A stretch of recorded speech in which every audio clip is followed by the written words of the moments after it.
Good morning, everybody. We are very glad that we can see you all, and I'd like to thank you all for your work in preparing for the debates. We very much wanted you to travel. Usually we have this debate here in Slovakia, in Banska Bystrica. However, we have waited until the last moment, and it is still not possible that everybody can travel. So we will have to be satisfied with the debate in the virtual space, which leaves us with no personal contact. But we hope to rectify it in the next semester when our project will continue. I'd like to welcome to our debate our partners from Belgrade, from Center for Euro-Atlantic Studies.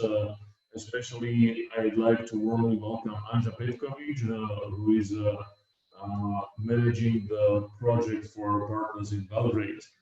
I would also like to thank all the university coordinators who have worked with you during the whole period of time. And of course, I appreciate that we were able to be flexible in having this debate at all. I have, before we begin the debate, I have a couple of house calls to make. The first one is that on June the 29th at 4 o'clock in the afternoon, we are going to have presentations of your recommendations to the European Parliament. That unfortunately will have to be done also via Zoom. But the good thing about it is that you can log from anywhere. You can use your PC, you can use your notebook, or you can use your telephone to log in from anywhere. So this will happen on June the 29th at 4 o'clock. And secondly, we would like to receive your recommendations on June the 25th. Why we would like to have them a little bit before? Simply because we want to compile them. We will of course send them to the parliamentarians in Brussels, and these recommendations will also be published on our website and on the website of our partners in Belgrade. With that, I'm going to start our debate. We have 3 questions to be debated for today. We don't have much time and we would have to be swift, so we are going to go in accordance with the rules as we have them last years. But I'm going to give you a little bit more time to answer the first question because the question itself consists of 5 questions, so we are going to give you a little bit more time for answering that question. For the rest of them, we will be sticking to the limit of 2 minutes, and of course, depending upon the additional questions that you might have, we are now within the audiences. Most of you who are logged in on Twitter. So what I will allow is that anybody of you can pose a question to all the teams after we have the first round of questions answered. So we are going to go to the question first, and the question was, has the European Union reacted swiftly or rather too slow to the current pandemic crisis? How do you perceive the EU's assistance to the Western Balkans and Eastern Partnership countries amid the COVID-19 pandemic? Will the European Union come out of the pandemic stronger, or will we witness more divisions and fragmentations and a weaker European Union? Should we be prepared for more cooperation and solidarity in the European Union, or will the crisis strengthen nationalism, egoism and populism in the member states? Will the European Union that you foresee for the near future be in the interest of your country or not? So that is the question, and here we have the following order in which I'd like to have that question answered. First theme will be Novi Sad, then Team Chisinau will answer, third team will be Bratislava, fourth will be Podgorica, fifth will be Belgrade, sixth will be Sarajevo, and seventh will be Banska Bystrica. I'd like to go to Novi Sad, and if we have Jelena Pavic online, can she begin answering the question? Jelena, are you there? Yes, I'm here. Wonderful. So you can go ahead. Yes, I can start, of course. Well, the answer for your first question is we believe that EU reacted too slow, and and that created a big health crisis in the entire Europe, especially in Italy and Spain. We think that the reaction of Italy and Spain, where we could see the outrage because they felt neglected by the Europe, was pretty strong. We could see images and videos of citizens pulling down European flags and putting up Chinese flags and Russian flags, and those images flooded the internet. So we could see that the solidarity in the Union was not that strong, and that people felt like there was something more to be done. For us, if you take Serbia as an example, you can see that China grabbed the opportunity to come in as a savior, to come in as one country which was first to react and which was first to help Serbia. And if you followed the news here in our country, the help that came from China was, I believe,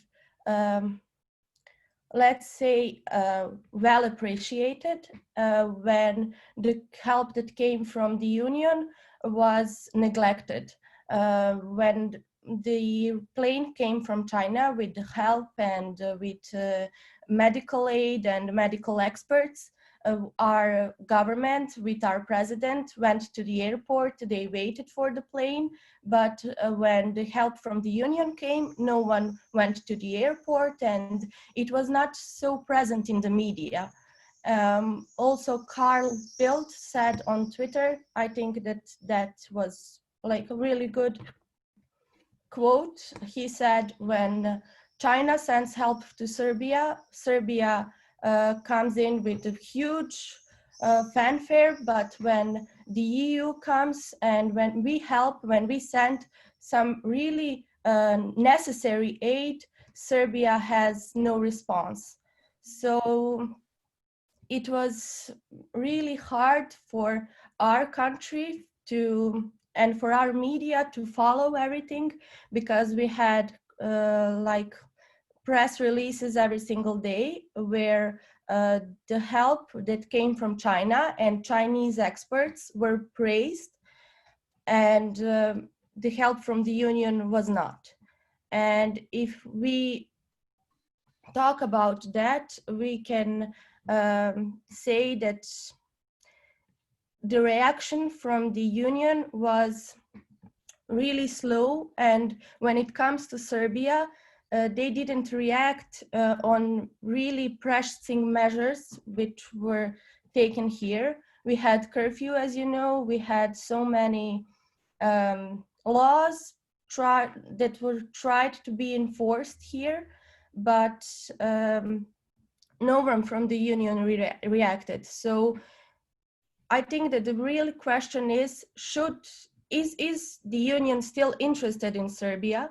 Because from the Union, you can see that we have so many people and our government breaking laws, and we have populism, we have nationalism, we have strong egoism in our government. So those are the things that are not well appreciated within the Union, but we can't see the reaction from the Union itself. We only see that we talk about human rights, we talk about freedom of speech, we talk about everything, but there is no real reaction and no real measures taken, we believe. Thank you, Jelena. Anybody from Team Belgrade wants to add something? Team Belgrade, can you hear us? Would you like to add something to Jelena's opening remarks?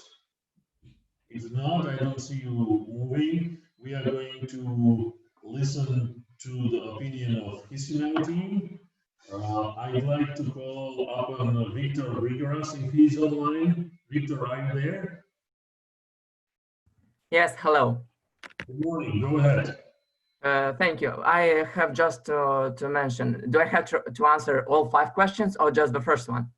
Well, try to answer all 5 questions within the first question, but we'll see how far you can go. Okay. So let's start. You reacted quickly or slow? So from our opinion, European Union reacted rather quickly than slow, because as you know, the virus started in China, and it came to European Union around February. So European Union is a political bloc, an economic bloc. So it can't block all the borders and protect its country, its member states from one person which is contaminated. It has to be a much more effect in order to start doing some real actions. So our opinion is that the European Union reacted quickly than slow. Regarding the US assistance, we also think that the money which European Union through the Eastern Partnership project delivers to the Republic of Moldova or Ukraine or Georgia during this pandemic is substantial, and we really appreciate this support. Regarding the will European Union be stronger or weaker? We think it will be stronger, even though some might say that Italy or Spain think pretty rough about European Union right now due to massive deaths in the regions. We think that, as previously said, European Union had to wait in order to implement some gigantic actions, because you can't throw money in the air at one country because of 1 or 2 or 10 people which are infected. Regarding the solidarity or nationalism, I think it's debatable, because in the case of Italy, an Italian might say, we think nationalism is going to win because European Union doesn't support us, even though right now they allocated huge amounts of money through European Central Bank or even Solidarity Fund. But from my perspective as a citizen from Republic of Moldova, I think European Union will be stronger, and countries will unite in order to overcome this pandemic and the economic crisis which will follow. And the last one, European Union will act in the interest of my country. Well, yes, as I said, through the Eastern Partnership project, Republic of Moldova, if I'm not mistaken, was given 83 million euros, and this sum was allocated to support local institutions with face masks, shields, and other equipment, which helped to stabilize the situation in our country. I think I'm done. Wonderful, thank you, Victor. Anybody from Team Chisinau who wants to add something? Yes, I would like to add something to. Just tell us who you are, because others don't. Yeah. Yes. Introduce yourself. Thank you. Yes, my name is Ruslan Makhmatbekov. I am the second-year student at the same Academy of Economic Studies as my colleague said. So I would like to add something to the question of will the European Union come out of the COVID-19 pandemic stronger, or will we witness more divisions or fragmentations and a weaker European Union? So I would like to say that certainly we are facing hard times at the moment, as states, organizations, and governments with some challenges inside the European Union. So firstly, I would like to say about the Hungarian test. Can a dictatorship become or be a member of the European Union? Even before this year, Viktor Orban and his party had so far eroded democracy in Hungary that the country would not qualify for admission to the European Union if it were a candidate for membership. So he has now used the coronavirus pandemic as justification to take sweeping emergency powers, allowing him to rule by decree for an unlimited period. So Hungary is for the duration of his powers a dictatorship. And as one of the founding fathers of the European Union, Jean Monnet, said, a dictatorship cannot become or be a member of the European community, which subsequently became the EU today. And next is the Italian test. Is there any solidarity in the heart of the Europe? Will the Eurozone be enable its hardest hit member states to recover? So last month we watched and witnessed with a little horror as one of the most highly developed parts of our continent with one of the best health services was overwhelmed by the pandemic. So when Italy emerges from this situation, it will face a huge challenges in terms of economic recovery. And because of its heaviest burdens of national debt, according to Eurostat, having a debt of around 130% of a national GDP in 2019. Its ability to borrow the large sums so needed will depend on the credibility of mutual support inside the Eurozone and among the member countries. And next to Italy, Spain has been hardest hit by the crisis. So Spanish Prime Minister has talked to the need of Europe to build a wartime economy and appealed for a new intra-European Marshall Plan. So Europe will be forging crisis, said Jean Monnet, one of the founding fathers of the European Union, and will be the sum of the solutions adopted to this crisis. And our final word as a team on this question is that yes, there are many challenges yet to be overcome, but it is about our common sense with wise solutions and share of solidarity from each one apart and the community as a whole, because we are humans and we are the ones who take decisions. Thank you. Thank you, Ruslan. And thanks, Team Chisinau, for your answer to question 1. Now we are going to Team Bratislava. I'd like to call upon Michaela Polivčáková if she's online. Michaela, are you here? Yes, hello. Wonderful. You can go ahead. Okay, so as we know, the first official reported case of COVID-19 were in early December in China, and in the following weeks, the EU has started, I think, around the middle of January, taking the first measures, like sharing information and communication.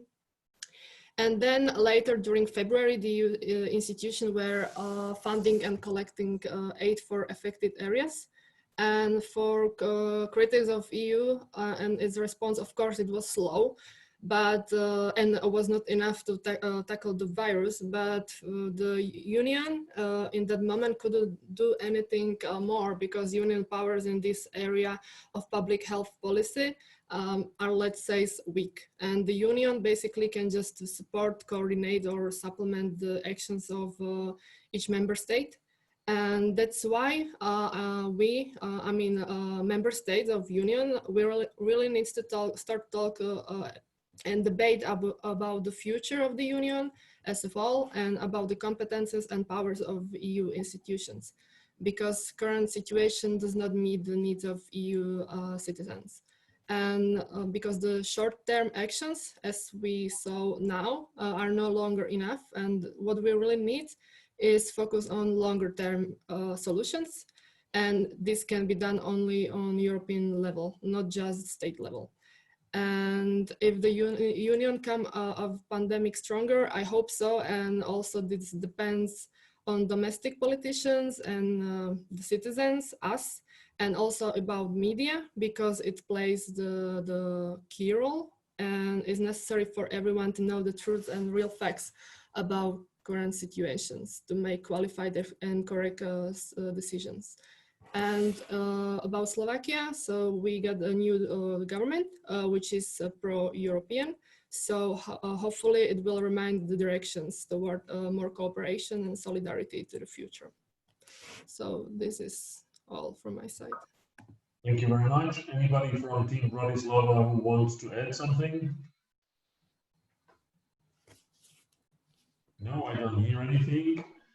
Before we go to the remaining 4 teams, I'd like to give the teams Podgorica, Belgrade, Sarajevo, and Banska Bystrica an opportunity to ask the 3 teams a question. Anybody from these 4 teams, Podgorica, Belgrade, Sarajevo, and Banska Bystrica, do you want to ask a question to teams Novi Sad, Chisinau, and Bratislava?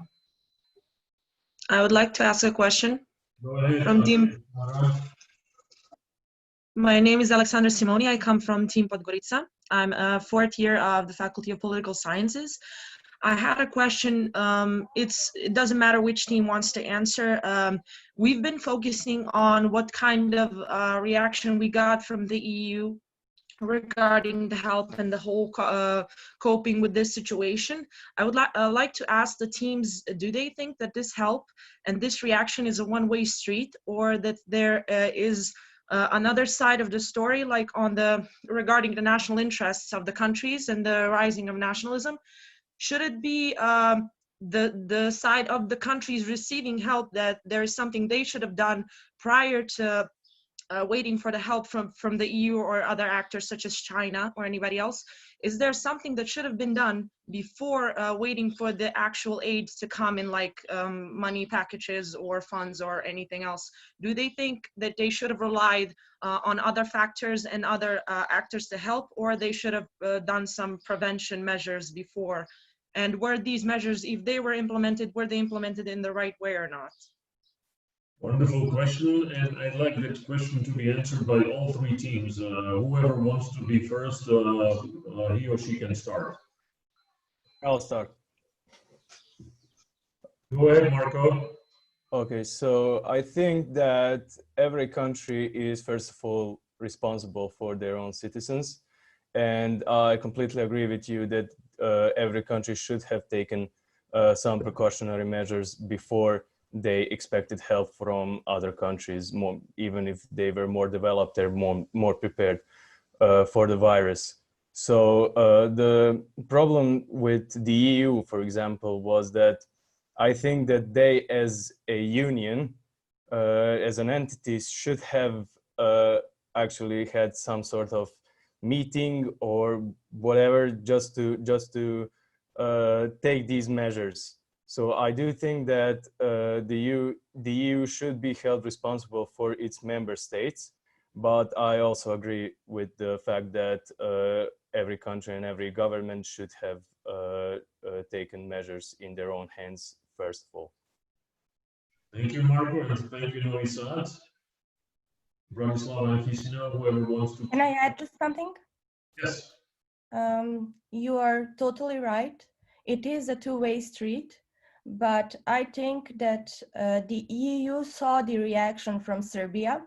You know, I mean, it's pretty common knowledge nowadays. We have a doctor here who came on TV and who said that this is the funniest virus to ever exist and that this disease is not anything that we should worry about. And they said that Serbian women should go to Italy to shop. So we had that, and a week later, we had a state of emergency here and curfew and restriction of freedom here in Serbia. So when that first week passed, our president came on the TV and said, there is no solidarity within the union, we are left alone. And when you say that to the entire nation, we all have like our own opinions about the union and about the union aid. And there came China, as I said, like a savior. And so we neglected the help from the union. And we said, okay, the union gave us something, but it is only because China gave us something, and then the Union had to react, you know. I think that Serbia could have done better, but that's only my opinion now. That's it. Now from Team Chisinau, who wants to pick up on the question which was asked? Yes, my name is Katerina. I am from Chisinau. So speaking about the responsibility of each state in the period of the pandemic, of course, there is a lot of responsibility on local authorities, local governments. The EU institutions only give the directions and regulations for all member states, but each state should adapt these regulations to local, let's say, local needs and local statistics. For example, if to speak about the case of Italy and the case of Spain, we know that the share of elder population in these states is a bit higher than the share of elder population from the another member states of the EU. And of course, the Italian and Spanish governments should think more about this and should have implement more measures and restrictions to somehow to protect these groups of the populations. And also speaking about some let's say local customs and local cultures. For example, Italians and Spanish people are more close to each other. We especially speaking about social distancing, so they get more closer, they socialize more closer to each other, and of course that local governments should think more about this and impose more restrictions. Speaking about our country, about my country, Moldova, here we adopted many, let's say, many measures to regulate the pandemic in Moldova, but I think that in our country these measures were implemented much later, and now we face that we have a lot of many people, let's say, affected by this pandemic, and of course this is the main responsibility in this case is taken by the local authorities and government, and of course even the EU institutions give directions, give advices to each member states or to states separately. Of course, the main responsibility is on the hands of local governments and authorities. Thank you. Thank you very much. And now Team Bratislava. Yes, hello. You can go ahead. Of course, yeah. So thank you for the floor. First of all, I would like to say that we think that the European Union as a whole is the political entity also, which means that the European Union have to have some rights in every sector, which is not quite reality right now. That means that healthcare is actually not exclusive or mixed competence within the European Union. That pretty much means that the national states are the one who have to decide on what to do in the case of pandemic. This is the thing we really have to check and have to change, I would say.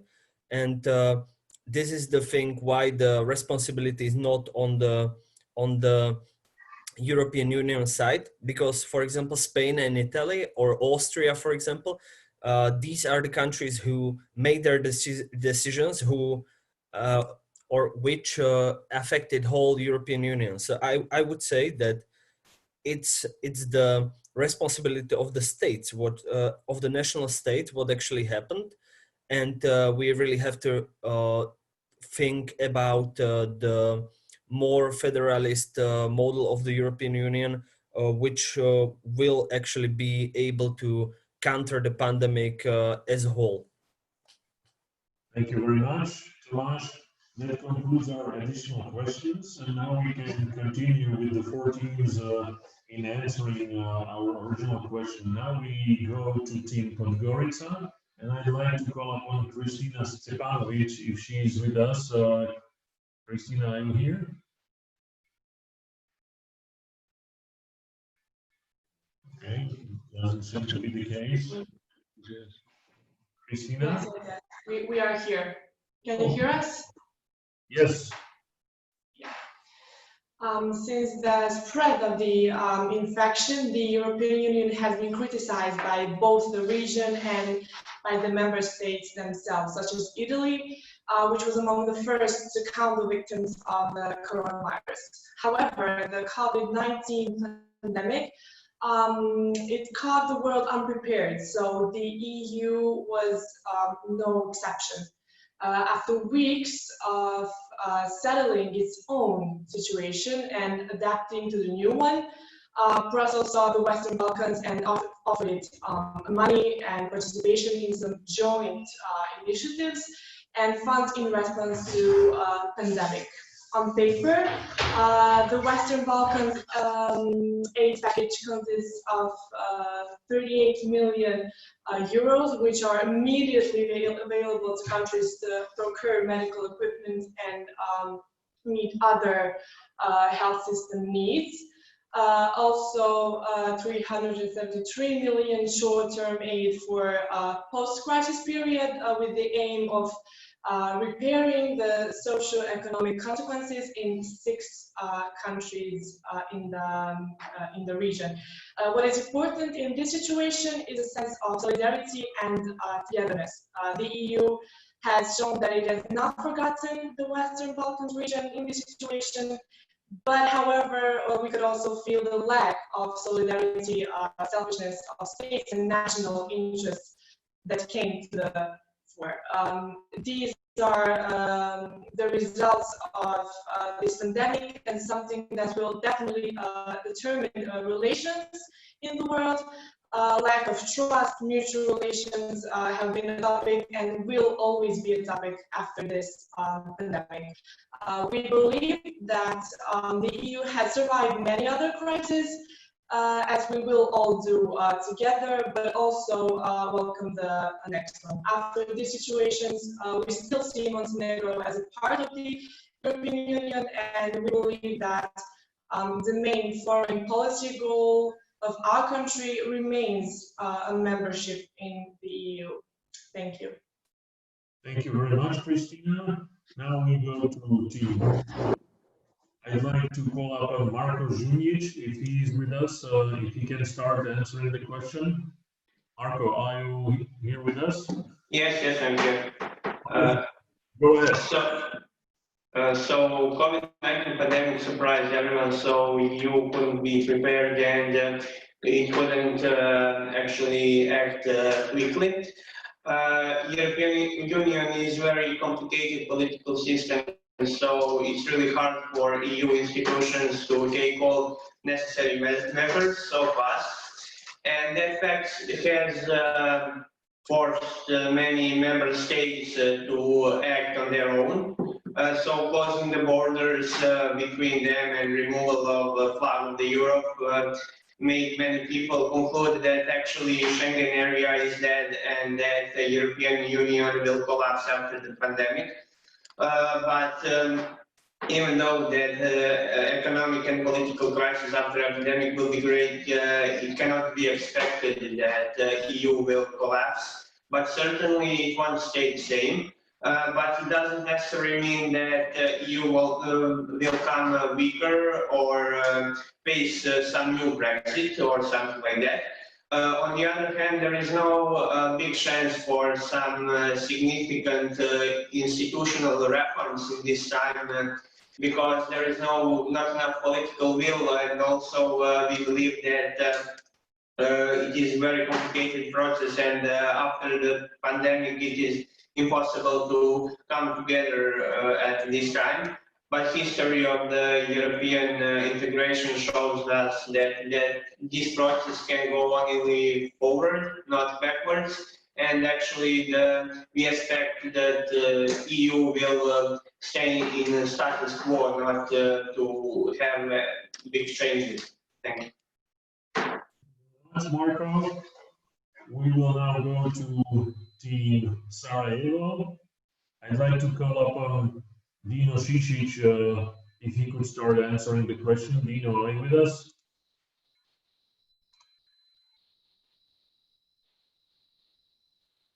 Hello from Sarajevo. Dino is, as we've had agreement before, he's not going to answer the first question, so I'll be taking over for the first question. Okay, go ahead. Okay, thank you for recognition.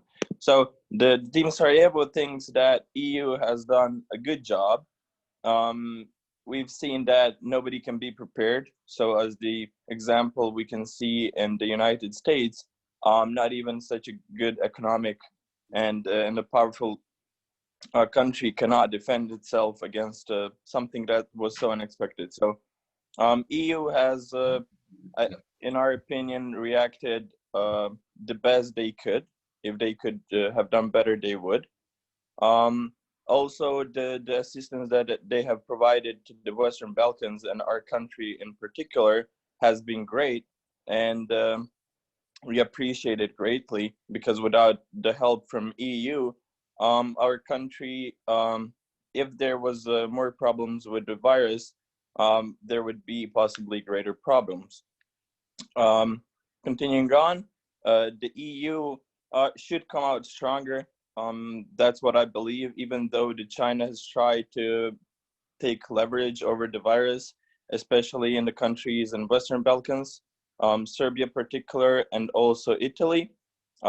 They've tried to manipulate their way into trying to leverage the countries so they could gain some personal benefits from it, but I don't think that works. I don't think that the EU will separate, and the nationalism, egoism, and populism in the member states will not rise, because they still help each other. The help that is not presented in the media is the one that also counts. So there's a lot of things and assistance that EU has provided to all member states between each other, but also to Western Balkans. And I don't think that media likes that information, so they just don't transmit it to their people. So that's one thing. It all really depends on the governments, but I don't think anybody will use the pandemic to turn their back to the European Union. Also, EU will foresee to be in near future in the interest of our country.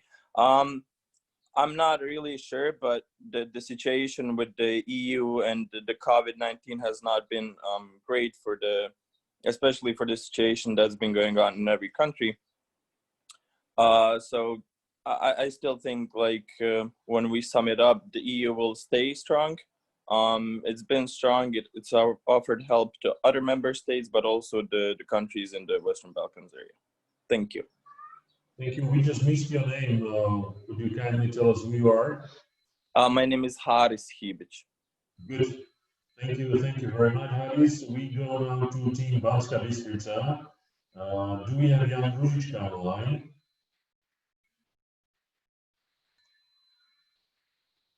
Jan, are you there? Okay, he doesn't seem to be there.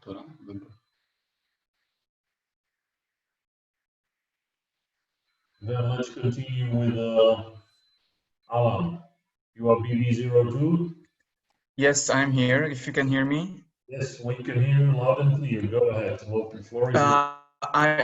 I would just kindly ask you to repeat the question, because I had the problem with audio and I just joined maybe 5 minutes later. Yeah, the question is quite complicated. Has the EU reacted swiftly or rather too slow to the current pandemic crisis? How do you perceive the EU assistance to the Western Balkans? Okay. Okay. Well, thank you for the floor. Firstly, my opinion is that the EU has actually reacted very swiftly, and I would like to mention the latest step towards resolving this coronavirus crisis, and it's the budget of more than 500 billion euros, I think. I think the main question for the future will be how actually is the European Union going to allocate those resources, and by what criteria will the European Union assess which state was the most affected by the coronavirus and which states are affected to the lesser extent. But also, so this budget, also the allocation of medical staff and medical materials that were redistributed in the countries of the European Union. So according to my opinion, so far the reaction has been swift, and we are doing everything we can to resolve this crisis. Thank you very much. Thank you very much for your remarks. Now I'd like to give the floor to teams Novi Sad, Chisinau, and Bratislava. Does anybody from you want to ask a question to teams Podgorica, Belgrade, Sarajevo, and Banska Bystrica? Anybody wants to ask a question?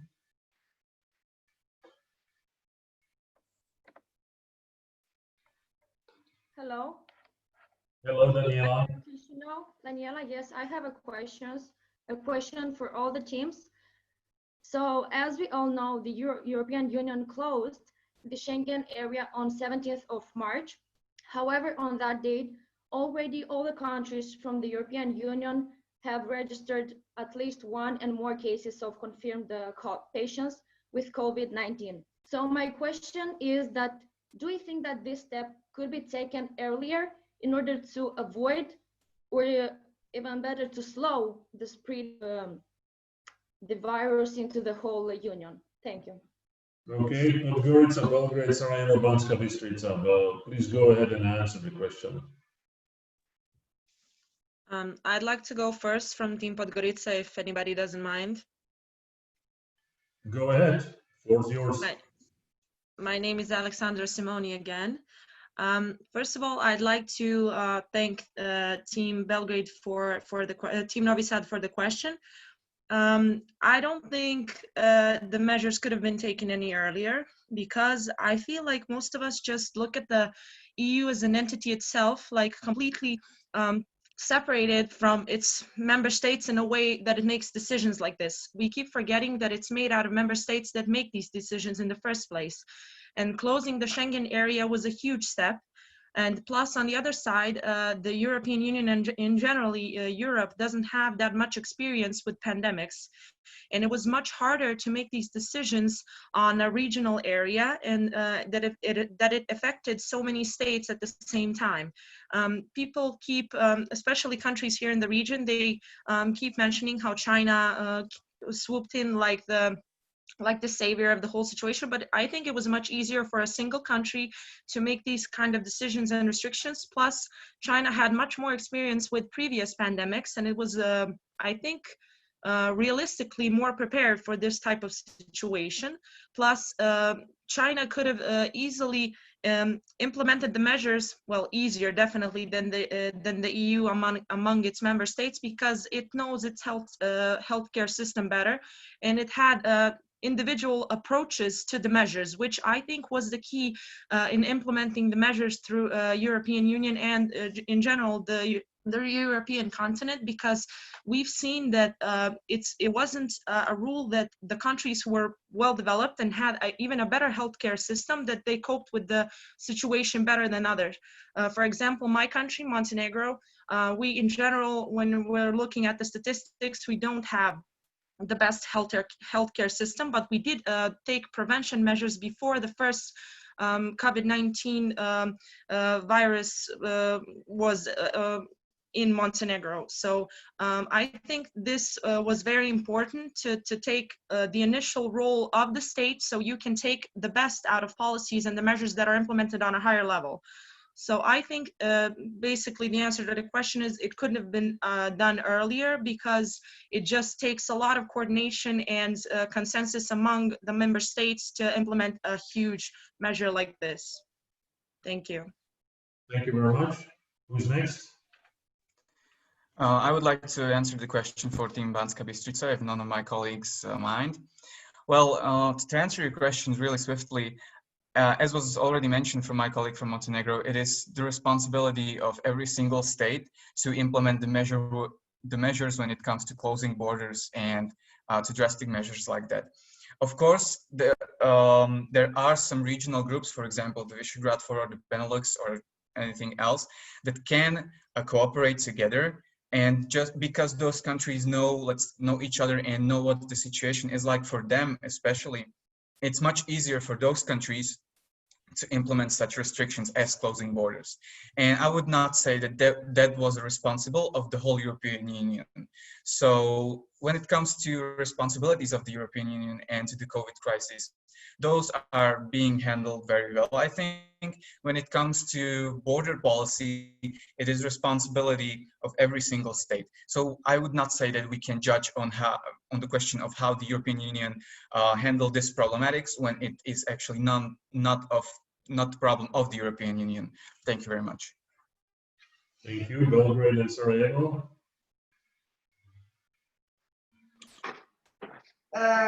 Okay, so bearing in mind that not all member states are a part of Schengen area, we just need to like distinguish that from like talking about the EU in general, because the closing of Schengen was just one of the measures. So the EU never said that it was like a guarantee for the stop of the virus. And bear in mind that all the countries were very surprised by the COVID-19. We can agree that we don't have like a best measure anywhere. So you can try different things, but you cannot guarantee that the one you are like trying is the best one. So yeah, that's the answer. Thank you. Sarajevo. Thank you for recognition again. Personally, I don't think the response could have been quicker, of course, but we're talking about a perfect situation here. We need to take into consideration the first time that China has talked about the massiveness of this virus.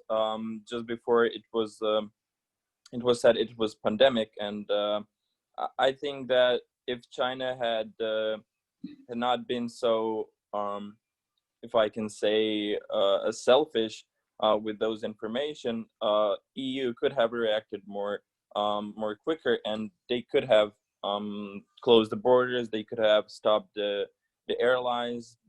A lot of stuff could have been done, but it was not done. But when you take all things into consideration, I think the great job was done. The EU had to do what they had to do. They've done their best, and that's why the measures came in at the best time they thought it would be. So, thank you. Thank you all for answering the first question. Now we are going to move to the second question, and that is a question about a possible, though we all believe this will not happen, a possible return of the COVID-19 virus pandemic in the fall, in the winter. And the question is, NATO is debating future measures for possible return of the COVID-19 pandemic in the fall or in the winter of 2020. In your opinion, is there any role for NATO, including broader international cooperation, that you would deem helpful and useful for your country? Or do you believe that your country will be able to cope with it on its own? And I'd like to call the teams in the following order. The first, Banska Bystrica, then Belgrade, then Novi Sad, then Sarajevo, then Bratislava, Podgorica, and Chisinau. Banska Bystrica, I'd like to call upon Sarah Heronchikova. Do we have you online? Sarah, are you here with us? Yeah, I am here. Hello. I'm fourth year in Faculty of Political Sciences and International. Can you come a little bit closer to the microphone, because we can hardly hear you? Now it's better? Now it's wonderful, yes. Okay, so my as close to the mic as possible. Thank you. Okay, so my answer to this question is I can only see NATO to help to stop the spread of coronavirus if they kind of inform or create some platform about how to not get infected or how to better understand the spread of coronavirus, and maybe if some leaders also said something about how to stop to spreading it. And also I think that NATO could provide an assistance for technical support or how to distribute medical equipment to the member states, but I cannot see some initiative which could help worldwide, because I think that as we see in the first round of coronavirus, it's the single member state which took the most of the measures on their own and not in the cooperation. Thank you. Thank you, Sarah. Team Belgrade. I'd like to call upon Bojana Pravilovic if she is with us. Bojana. Okay, good morning once more from Team Belgrade. For this question, we need to say some important facts from the perspective of Serbia. Serbia is not a member, and we can certainly say that she doesn't want to be a member, so we cannot expect Serbia to ask for help from NATO. During the first wave of COVID. Sorry to interrupt. Is there any way how you can come closer to the microphone, because we are getting a very choppy audio? We have a very nice video, but we have a very choppy audio. Oh, that would be probably better. Do you hear me now? Yeah. It's better? It's better. Should I start from the beginning or? Do as you wish. What's more convenient for you? Okay, so I was saying that there are some important facts when we are talking from the perspective of Serbia. Serbia is not a NATO member, and we can certainly say that she doesn't want to be a NATO member. So we can say that Serbia is not expecting any help from NATO, and during the first wave of this pandemic, we could see that Serbia has many others partners such as China, Russia, and the EU, the European Union. However, we can say that NATO role it's very important for its members, and we think that NATO should do because NATO help is very important, and we can expect that from an organization that wants peace in the world. Also, we can say that we have NATO helping Serbia. We have an example that NATO member Poland is giving help to all Western Balkan countries, but what we can say is that that help is kind of invisible, and we can say that it's not in media interest of Serbia to say that there is help from NATO. However, to conclude, we can say that if the second wave of COVID happens, Serbia will ask other partners, like we said, such as China, Russia, or the European Union, but not NATO. Thank you. Thank you very much, Bojana. Now we go to Team Novi Sad. I'd like to call upon Stefan Mitrasinovic, if he is with us today. Stefan.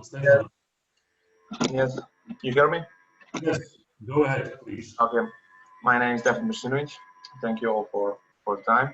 Yeah, first, well, I would say nothing new compared to the team to Belgrade, because the situation is, we are in the same country, so the situation is clear. It's hard for me to say about the role in NATO and helping, and especially in my country, because we are not a member of NATO, so it's maybe not fair to speak from this position, because of course, first of all, members of NATO can expect help from that organization. But then again, I'm a little bit more skeptical about the work, and I'm not satisfied with the work of all international organizations, not just NATO. Like again, from my perspective, we rather collect help from the government itself and the countries like Norway, Switzerland, even if that is not in our media really presented, and of course, like as it's all presented in China. There was really not. There was some topics about help of NATO, but that was like all just in the matter of speech and a little bit of assistance. We got some help. It's just a little bit of assistance, nothing too helpful for us. But then again, I can't really say something bad about some organization because we are not members. So let us not repeat myself. But then again, if it's not just about like Corona outburst for a second time, but it's all about any other possible pandemic and crisis.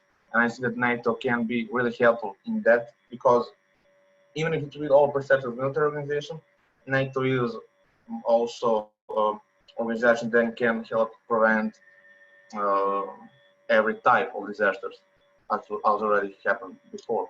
Then again, I need, and I really like to, let's say, appeal on NATO to get a little bit more into organization of that events and helping, of course, their member states and non-member states, because we will need help of that type of big organization in near future. Like then again, not about Corona, not about every other actual pandemic. We will see that pandemic is like not one-time thing. Pandemic will help, but pandemic will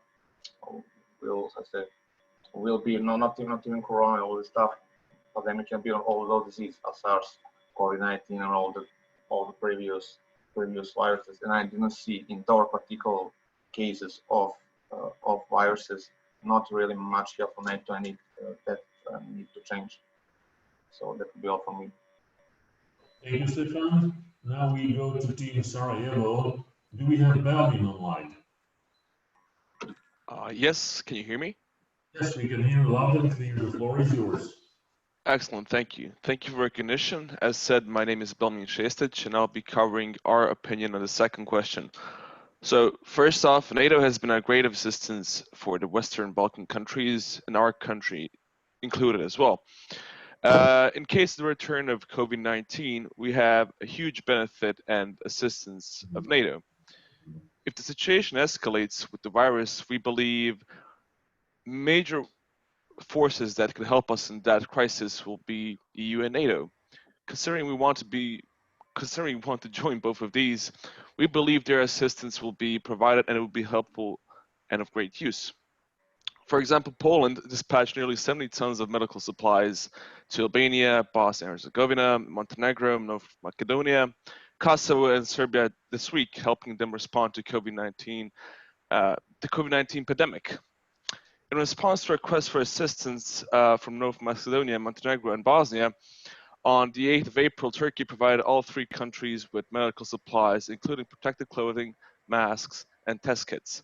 So the most important aspect of this is that we are all kind of united in a case of crisis. And if we look at an example of the Spanish flu that happened a long time ago, well, a while ago, the second wave was much worse than the first one.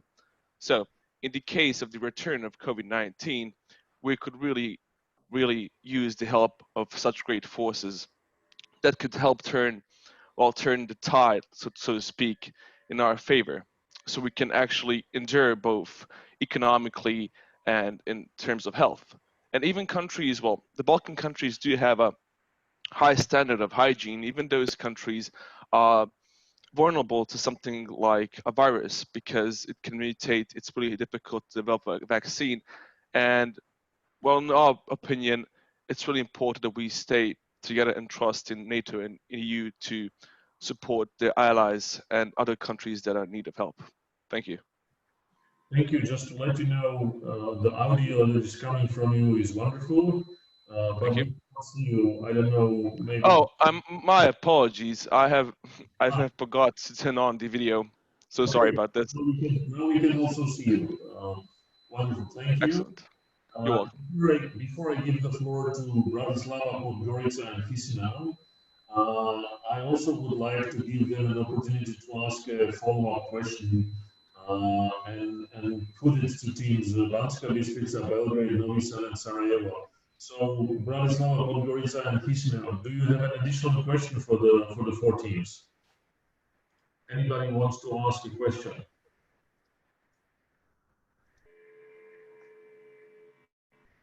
If that's not the case, then we'll just continue with Bratislava.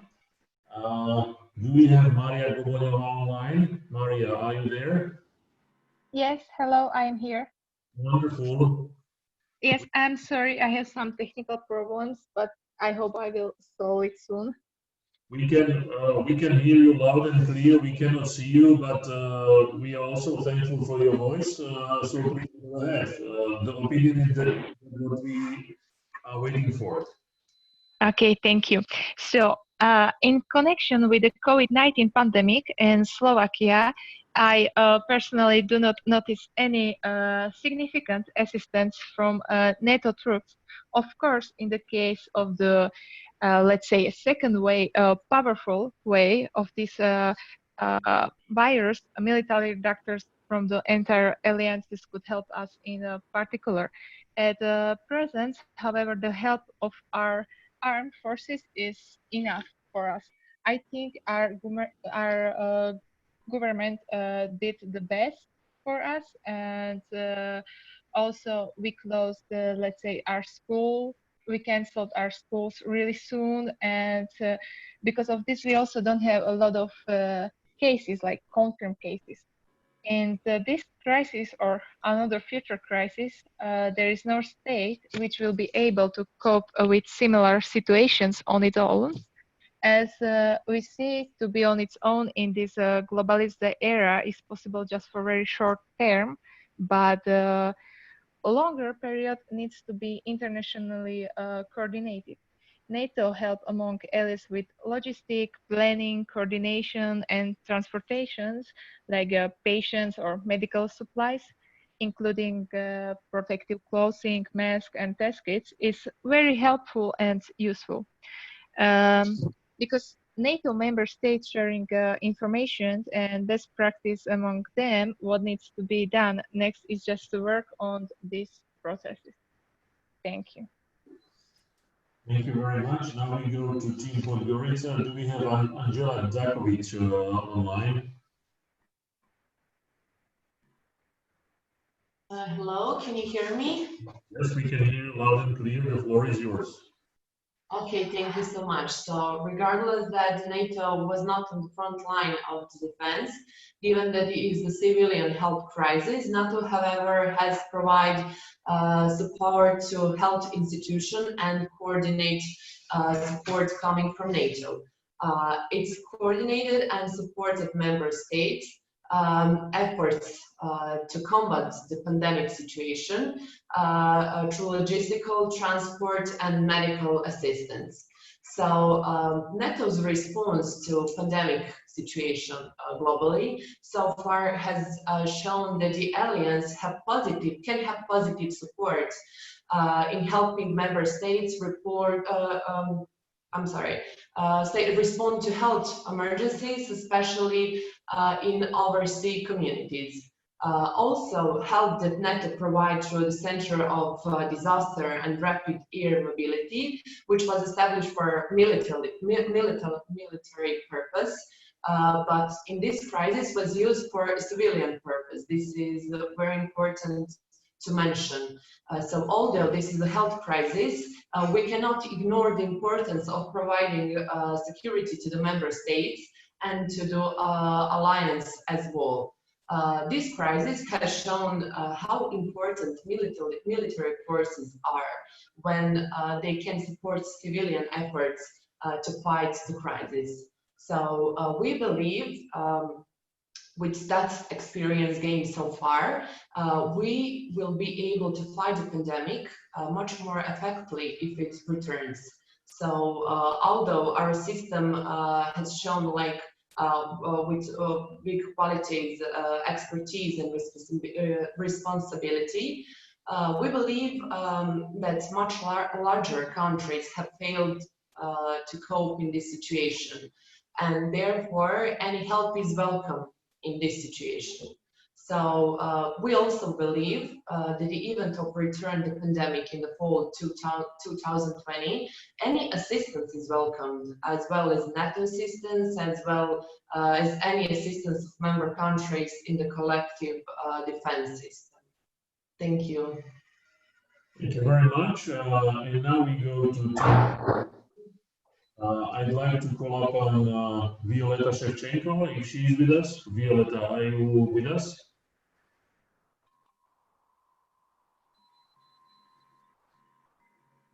That doesn't seem to be the case.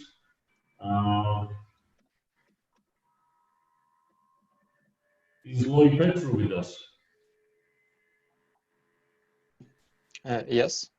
Hello. Yes, good morning. Good morning. So, excuse me? Would you like to answer the question? Yep, sure. Go ahead. So, as it is known, the Republic of Moldova is not a member of NATO. Due to this factor, we believe that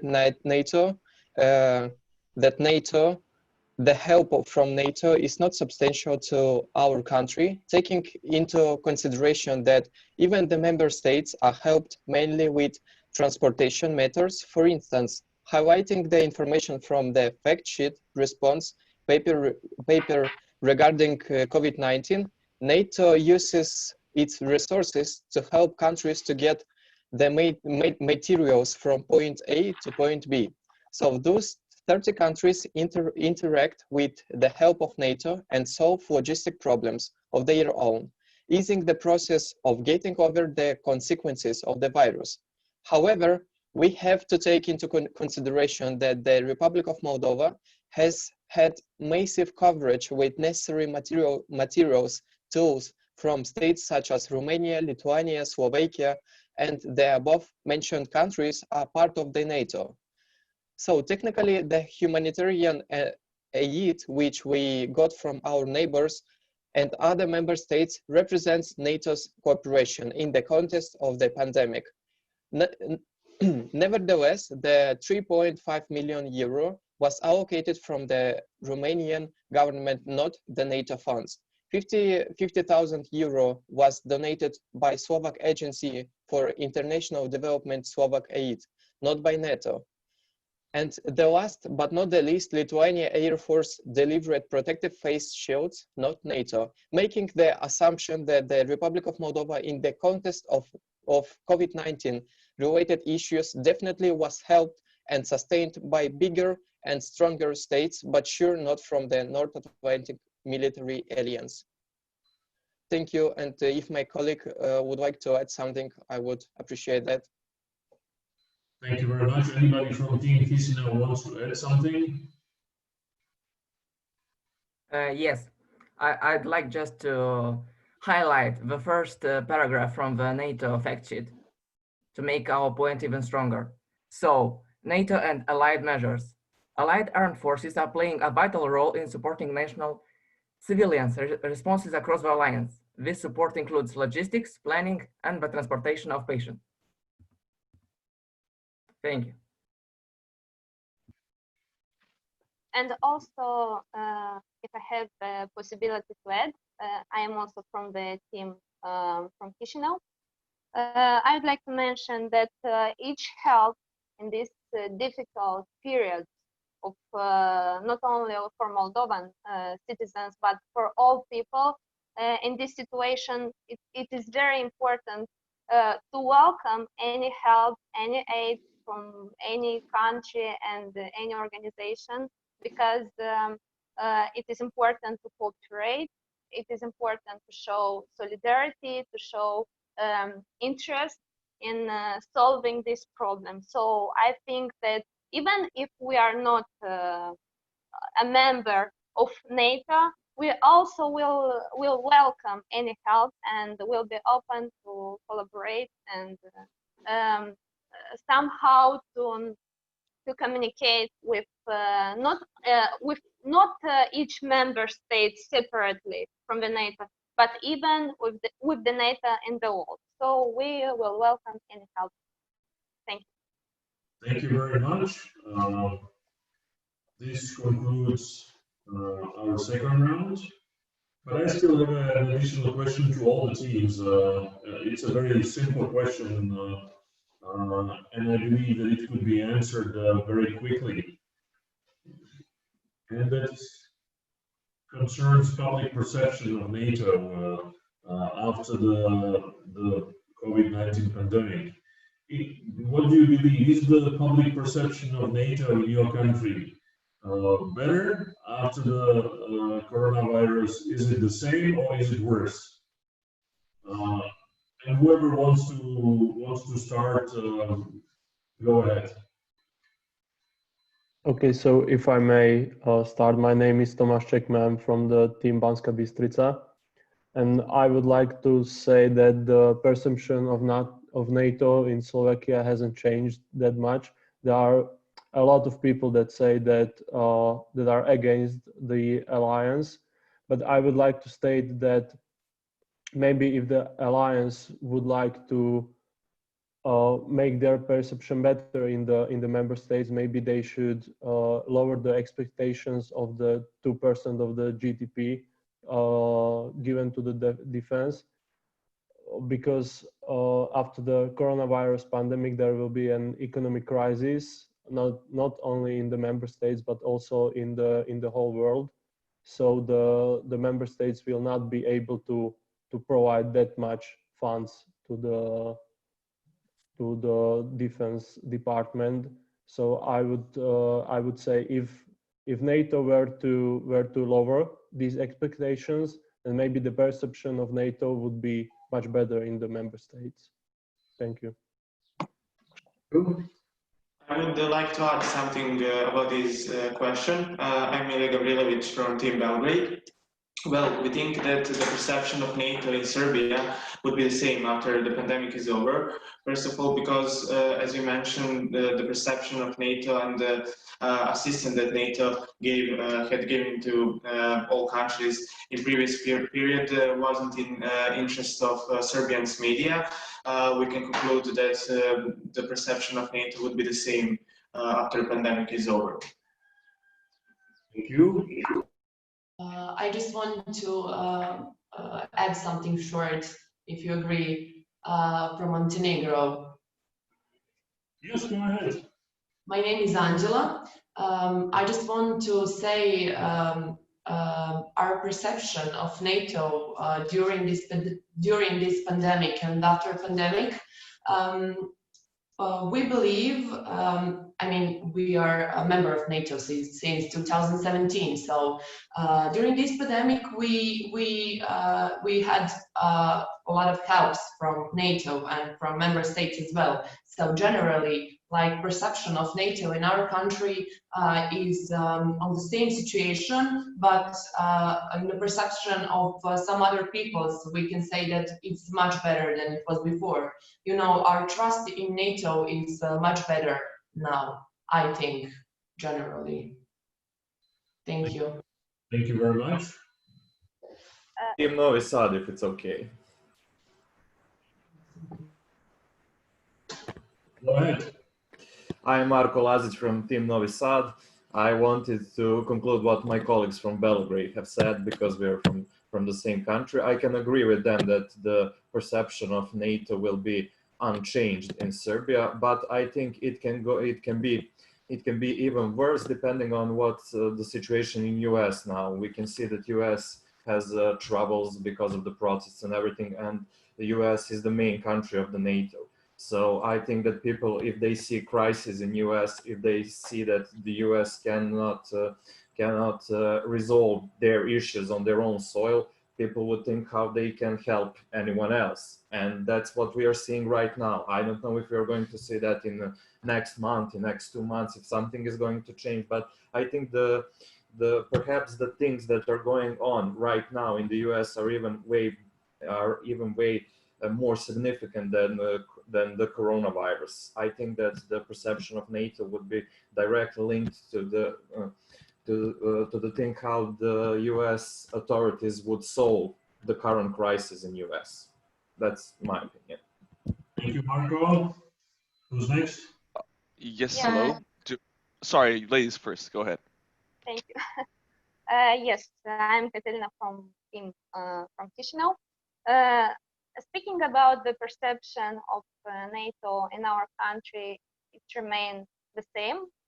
We received help and aid from such countries, members of the NATO, like Romania, Lithuania, Slovakia, and Austria.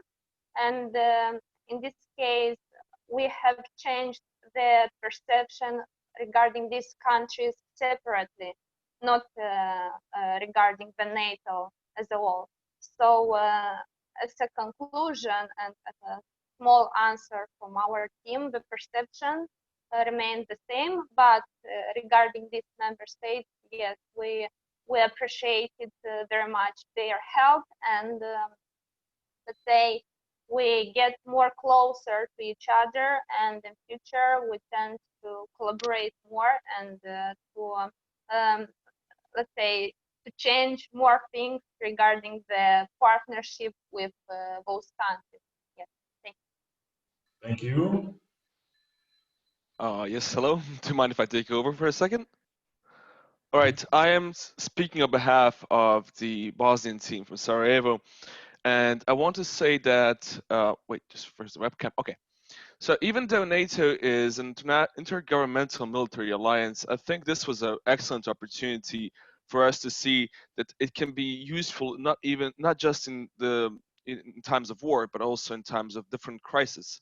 Like the support NATO has provided, I think has enlightened, well, my country at least a little bit, which means that we have gained more trust in NATO and only affirming our want to join NATO as an intergovernmental alliance. And I think what my colleague from Montenegro, Angela, said, trust is really important, and I think trust has been established in this crisis with NATO. Thank you. Thank you very much. Bratislava. Hello, yeah, I'm from Team Bratislava. My name is Karina Aira. So I think it depends on country, because nowadays we see that world are divided to the different alliances, such as and are influenced by superpowers, such as Russia or European Union, NATO or China. And due to that circumstances, for example, in case of Slovakia, we know that Slovakia is a member of European Union and also member of NATO. And it means that Slovakia should or somehow wants to support ideas of NATO. So, and that's why I think that perspective of the NATO to Slovakia will not change due to the fact that the NATO was helping to Slovakia in medical support during the March of this year because of the pandemic. And I think that people in Slovakia take into account the NATO as a union which is so close to them. Thank you. Thank you very much. Thank you very much to all the teams for answering the second question, which leads us now to the third question, and that is a question concerning China. And I'd like to read the question to you. The role of China in the spread of the virus has been debated since the beginning of the pandemic. What role did China play? Were its actions oriented at international cooperation and assistance, or at following its own interests? In your knowledge and belief, did China come up with a special international initiative to curb, isolate, and destroy the virus? And last but not the least, will the relations between the European Union and the United States and China get better or worse after the pandemic?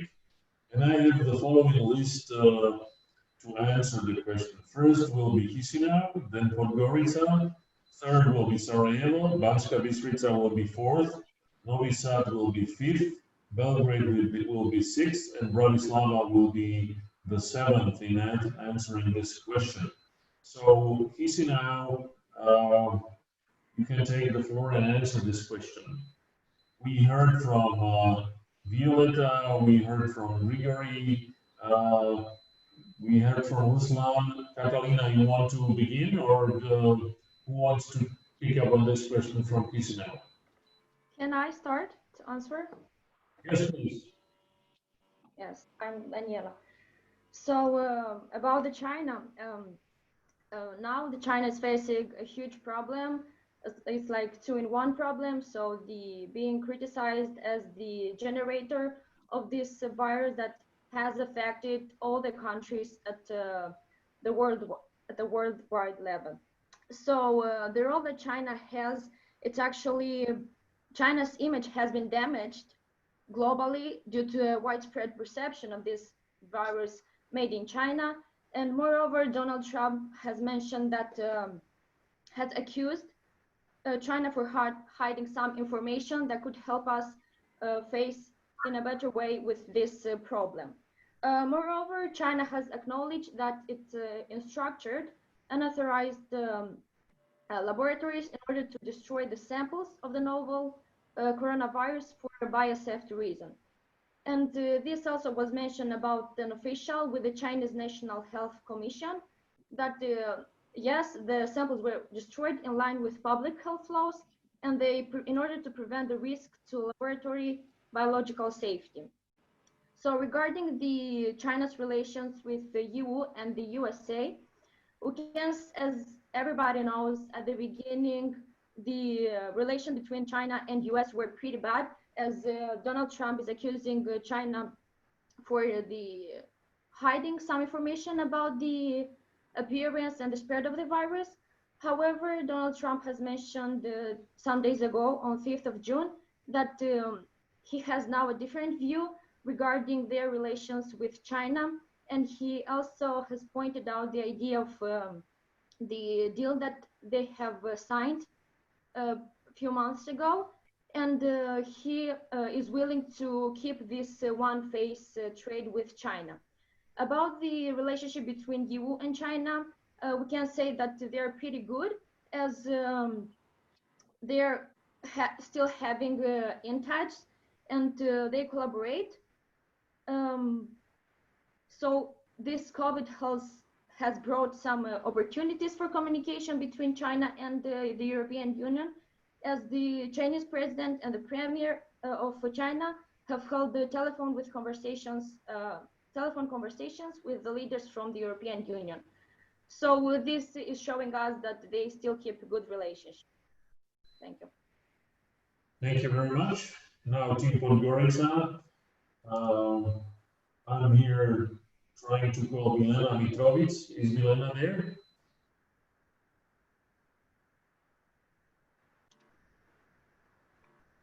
Podgorica.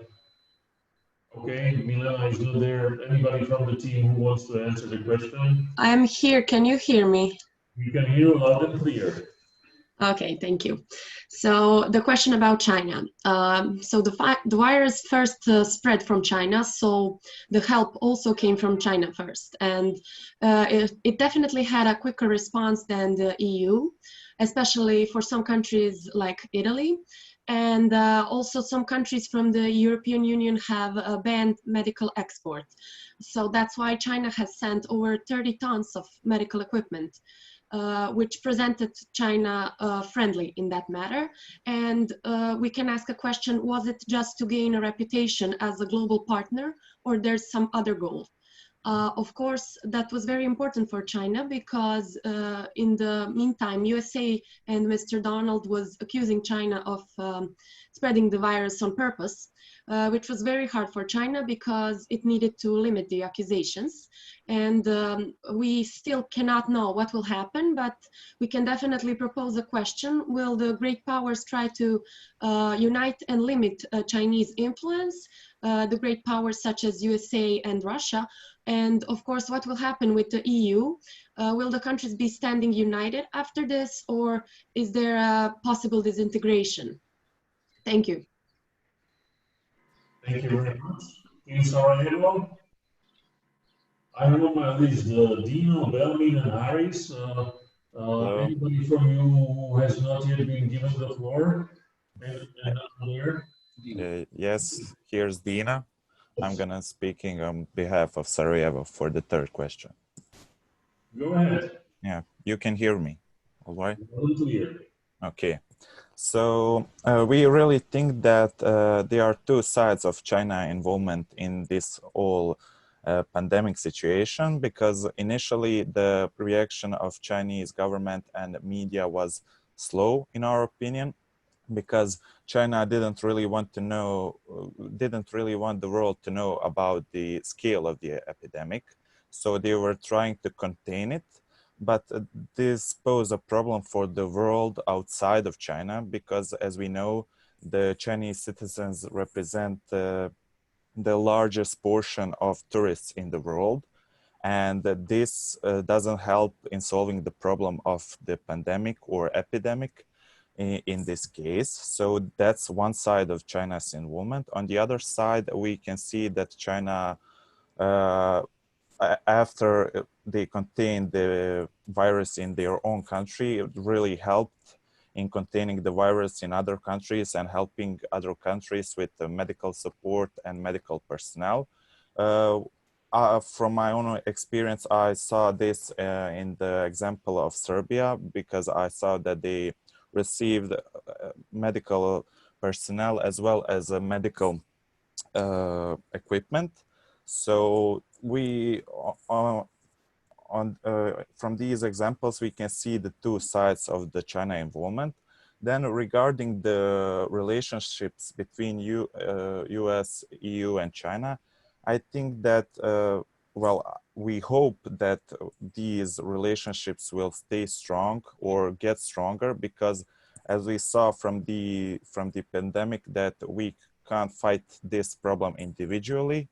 We must fight this problem globally and on a global scale. Thank you very much. Thank you very much, Sarajevo. Before I give the floor to Banska Bystrica, Novi Sad, Belgrade, and Bratislava, I'm going to give them an opportunity to ask the teams from Chisinau, Podgorica, and Sarajevo an additional question if they want. So now is the opportunity for Banska Bystrica, Novi Sad, Belgrade, and Bratislava to ask a question. Do you want to ask a question?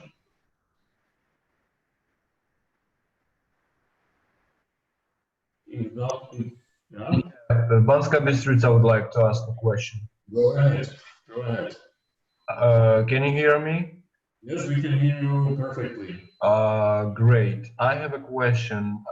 What do you think? How the coronavirus and its consequences will affect in future the relations between the United States and China? Will the rivalry will continue, or something can change, or that's it? Thank you. All right, so now Chisinau, Podgorica, and Sarajevo. Whoever will be the first, you can go ahead. Okay, so as we know, the US and China relations are already like on a bit thin ice. As we know, it's not just due to pandemic, it's also regarding like all the global power in the world. But on the other hand, like we hope so that they will work together just to improve the world on the east as well on the west, and not just like in their own country. So that's my opinion. Thank you, Sarajevo. So I would like to answer the questions from Montenegro. Please go ahead. Okay, my name is Sara Đoković. And I want to say so far, China has made great use of this crisis to gain a reputation as a global partner in this crisis, while the United States has been accusing China of not preventing the spread of the coronavirus. Since the beginning of the pandemic, the relations between the USA and China have escalated through mutual accusations of spreading the virus. Although China, from the moment it fought the virus at home, has been trying to control the damage caused by covering up the virus in the beginning, it is now using the opportunity mostly for its diplomatic offensive to build or straighten existing friendships around the world. China started this battle almost out of the necessity in order to work on damage control, due to the inability of countries around the world to face this epidemic. A way was open for it to spread its influence globally. In the next period, it will be very difficult to stop the Chinese offensive, and it would not be unexpected for Russia and America to get closer in order to limit the Chinese influence and power. And this pandemic has shown us that there are several centers of power right now. On European soil, it will be very crucial whether the countries consolidate in their foreign policy approach. Because so far the Europeans have not paid much attention to limiting Chinese influence. The crisis has also shown the weakness of the Union to react to its unity, so that the EU can emerge from this either even stronger or more connected, or vice versa. Meanwhile, China-American relations give us the impression that this is a matter of straightened relations and competitors. That's it. Thank you. Thank you very much. Chisinau? Also, I would like to add, Catalina from Chisinau team. Speaking about US-China relations, well, analyzing from the political point of view, of course, their relations at the moment have got a bit worsened, because we saw many, let's say, offensive claims from the American authorities in the address of China. But as from the economical point of view, I think that their relations will still remain as at the moment, because we know that China and US, they are very big economic partners, and it is quite impossible to ignore the economic relations and economic agreements between the US and China.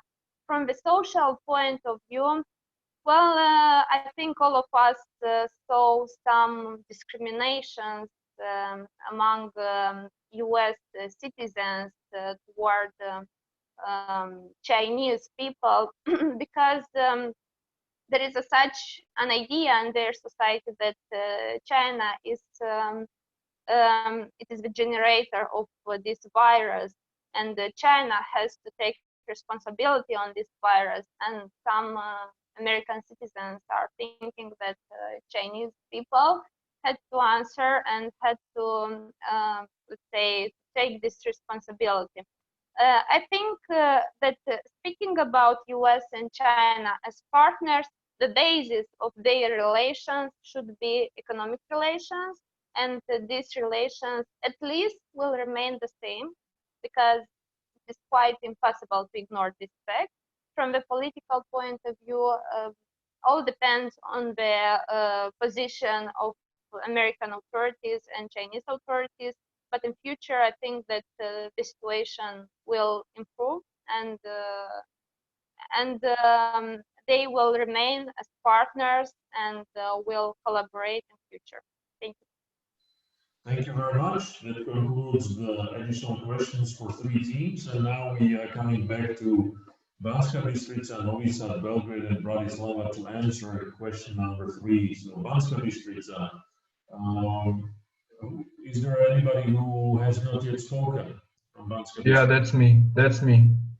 Okay. Igor Sobol from Banska Bystrica. Well, you have the floor.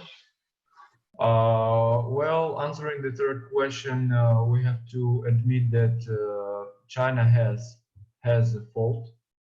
for spreading the coronavirus, because in the very beginning, China deliberately withheld or destroyed evidence of the outbreak of the coronavirus. In December, it did not provide leaf samples to the international scientific community in December, and it silenced the doctors who spoke about it. However, the most serious charge against the Chinese authorities is that in December they knew that this virus can spread to a person, but they denied it to the World Health Organization and other institutes. And only in January, the World Health Organization was notified of an outbreak of a new coronavirus, of a new virus. And as a real, on the other hand, I have to add that as for the real outbreak of the coronavirus, which happened in January in China, nor even in America and not even in Europe, a single government took serious measures to prevent the spreading of the coronavirus. Only when an epidemic broke out in Italy and showed the deadly danger of coronavirus, feverish actions began, sometimes with within hourly intervals. So it's very doubtful that if China chooses a different information policy in December, the world community would gain in this way more time by learning more about the epidemic. It's very doubtful that it would react differently, because in fact the world community had time to prevent, to do some measures. Taking into the consideration this point of view and the affection of this pandemic on the relations of China and other world organizations and countries, I would say that probably we will not see big changes. However, the United States could keep trying to make China guilty for spreading the coronavirus in order to worsen their prestige because of their economic rivalry and because Donald Trump wants to run for the presidential elections in 2020 and gain some points with this policy. Thank you. Thank you, Igor. Now we go to Novi Sad. I have Marco Apostolic on the list who has not yet spoken, I believe. Marco, are you with us? Yes, I am. You want to go ahead? Excuse me? You want to go ahead? Yes, yes. Please do. Okay, so since we're the fifth team speaking regarding this subject, a lot of it has been already said, so I'll be quick. So first of all, the first question was the role of China. What role did China play, and were they following their own interests? Well, they definitely followed their own interests. First of all, they, as many other teams said, they withheld information. And it was similar like the Chernobyl disaster, only not as bad. Second of all, when they decided to help some countries, they decided, for example, Serbia, they have been investing in our country for a long time and a lot of money, so they follow their interests with when it comes to diplomacy also. Now, the second question is, did China come up with a special international initiative to curb, isolate, or destroy the virus? Internationally, no. They probably, as I said, withheld information, so they probably tried to hide it actually and maybe destroy it inside their own country. But since someone already mentioned the problem with a lot of tourists going to China, a lot of trade going from that country, they could not do that. So internationally, in my knowledge, they did not do do too much. And when it comes to relations, well, when it comes to the EU, I think it will stay kind of the same because most of their interest is in the Eastern European countries, especially Serbia, our country. But the story with the US is way different. I mean, Donald Trump had this negative propaganda against China when the virus broke out. Also, if I remember correctly, the state of Missouri actually sued China. When it comes to someone already mentioned the problem with trade. Well, China and the US are in kind of a trade war for some time now, and maybe the current president will use this situation to even further that antagonism towards the country. So I think the relationship with the US will further devour. Thank you very much. Now we go to Team Belgrade. If I'm not mistaken, Ilya and Sava did not speak. Guys, whoever wants to answer the question. Okay, I will take the floor if it's acceptable for Ilya. I think it is. Okay, as my colleagues said, and as we know, the coronavirus pandemic started in China, and the origin of the virus is still being debated. It's pretty much a conspiracy theory whether it was made in a laboratory or not. However, China effectively fought the pandemic and the discipline of its citizens to prevent a second wave of the virus. When we talk about China, we have to know that China is the second largest economy in the world, or third one if we account the European Union. A large economy like China naturally has connections around the world, and the huge flow of goods and people further increase the chances of the virus spreading. When we talk about that question, did China following their own interest? Of course, China followed its interest, and in the past few months, I think that every country has mostly followed its interest and care about the protection of its citizens. But also, China sent a huge humanitarian aid around the world. She knew the most about the virus and the measures necessary to control it. For that reason, China was expected to provide the most assistance. Her biggest rival, on the other hand, the United States, blamed her for all the chaos caused by the pandemic, and that's why she had to act to take that blame off herself. One of the motives was of course, strengthening of already existing relations with countries, especially in the Balkans, but we saw that they were sending humanitarian to Africa, for example. China was committed to international cooperation, definitely, which in this case coincident with its interest. The fact that it is an election year in the United States will not contribute to the improvement of relations between Washington and Beijing. Current President Donald Trump is facing numerous problems within his country, and he will have to find someone to blame. And his claims that the virus was made in a laboratory in Wuhan will not improve relations. When we talk about the European Union, I think that EU is still under huge pressure from the United States not to cooperate with China. And the Euro will be in a huge dilemma, and the question of whether Trump's America is a reliable partner.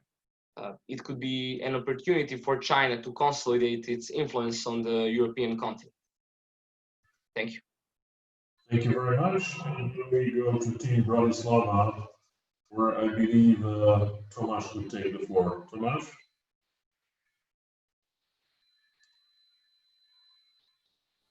Yes, thank you. Do you hear me? Is there anybody else? You have not, but you have spoken in the previous question, yeah? I actually spoke only on the following questions, not on the. There's nobody from Bratislava who has not yet spoken, is there? Nobody. We are only 4. Go ahead. So thank you for the floor. So on the question on China, I have to actually say that it's really hard to tell whether it was propaganda or whether it was just the good heart, good heart endeavor to resolve the coronavirus crisis. And it is because several things. Well, first of all, China is one of the greatest economies, as it was mentioned here. And they have a lot of megacities, a lot of population. And if the virus would hit China hard, China would bleed out economically. So this is one argument that which is actually for that the China was just trying to stop the virus. But on the other hand, China was actually using some of their soft power too. So in my opinion, there are two sides, but still China was really fighting against the virus hard as they really could, because they would die economically. But they used this, this, how is it called? This situation to pursue the international global aims. I would also like to say that China is a different regime. So China is actually doing things differently. China is answering the questions differently and doing everything which we in European Union are not, or within the Europe are not aware of. And this is actually this reaction, which was like the no information at the start of the crisis, is pretty normal for the one-party regime and pretty normal for China, because China is doing this with almost every major information there is. For example, like Tiananmen Square massacre in the last week, there is a great censorship. So I would not say that this was the main goal of this action was actually to stop spreading the news about the virus. I would even try to make an example of this. For example, China was making a lot of face masks, maybe a half of it they sent to the European Union, to the USA, Brazil, Russia, and so on. And these face masks were really bad quality. So, for example, in Netherlands, they really have to stop using them because they were not as effective as it should be against the coronavirus. So we would assume that these face masks was sent as a propaganda issue, as we know that China is making a lot of fakes. It's the countries that are making most fakes in the world. So we can also say that this is maybe just the normal thing, because in European Union there is a different quality on not different quality, different quality how to say it? Yeah, I'm sorry, I just wanted to say that the different quality or the face mask they send doesn't mean that it is a propaganda issue, because they have different standards that, for example, European Union. And concerning European China and American China relations, I can pretty much say that China North America relations will not get better soon, and I think can not go better at all, because China is investing and at this point of time in Africa, in South America, in the Middle East. They're investing in the Eastern European countries, which are open to them. They are investing in Russia and in some Asian countries as well. So if there is some country in the Europe which will make even better conditions for Chinese enterprises to be able to invest in there, for example, as Hungary is doing. If more countries will open, China will finish One Belt, One Road project, China would not need American market in the future at all. So I think European-China relations will be good, and North America-China relations will be bad. Yeah, thank you. Thank you very much, Tomas. I have Anja Petkovic who is waiting to ask all the teams a question, but I'd like to finish this round by giving Chisinau, Podgorica and Sarajevo an opportunity to ask a question to the teams of Banska Bystrica, Novi Sad, Belgrade and Bratislava. Does anybody from Chisinau, Podgorica or Sarajevo want to ask a question? I don't see anybody, so Anja Petkovic. Yeah, we have actually a question if there is a time. It's a short question, so short. Good. What do you think about media coverage of coronavirus? Because we could see a lot of fake news, a lot of racistic actually banners in the news. So what do you think generally about the media coverage? Because we could also form views, and we know that media can influence politics, the whole population of a country, and China was, I think, really attacked based on the outspread of the coronavirus. Thank you. Okay, Banska Bystrica, Novi Sad, Belgrade, Bratislava. Well, if I can start for Banska Bystrica, if no one is arguing. Well, when it comes to media coverage of anything like coronavirus, there are things that people should know, and then there are people, or there are media outlets that are saying not the facts, but what should people think. So definitely there were times, and also in Slovakia, where especially Facebook groups and Facebook media were putting out news which were fakes, which were total fake, or they were just half truth. And it definitely will influence not only the opinion about the coronavirus, but also the political landscape, because it gave rise to many political groups and political movements on the radical right. But when it comes to media coverage, for example, in television and the government media coverage, I think personally that it sometimes may have been overdone, that there were some moments where I felt like the news made people and made them to panic. But the situation in reality, or at least what I've experienced, what is my personal experience, was not that bad as it was perceived. But that is only my experience. Maybe my other colleagues can add something to this. Thank you. Thank you very much. Who wants to be next? Okay, I'll be next. Well, I can speak mostly about my experience in Serbia, in my country, where Jelena already mentioned about the coverage when the doctors first said that we could go shopping in Milan and things like that. And when it actually turned out to be a serious situation, then they changed the course of thinking. And since the government holds a lot of media in Serbia, they were all thinking the same. And this especially shows when the media was actually representing our president as the sole savior of the country.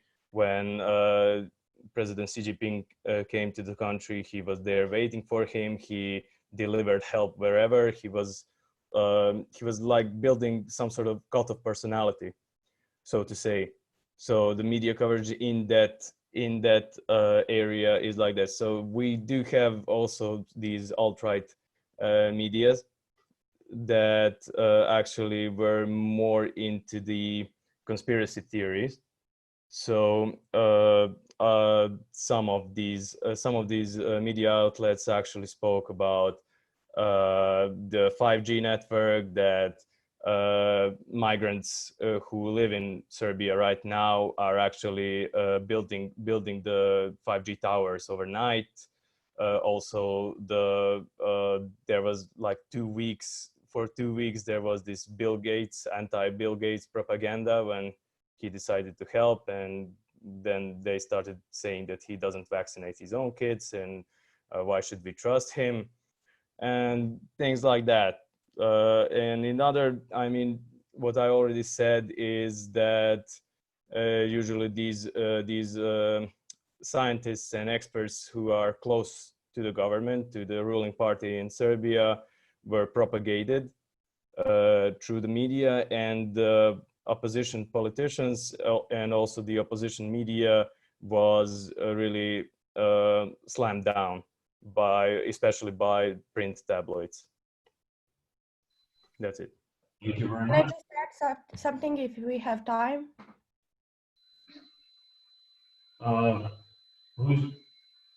Can I just add something if we have time?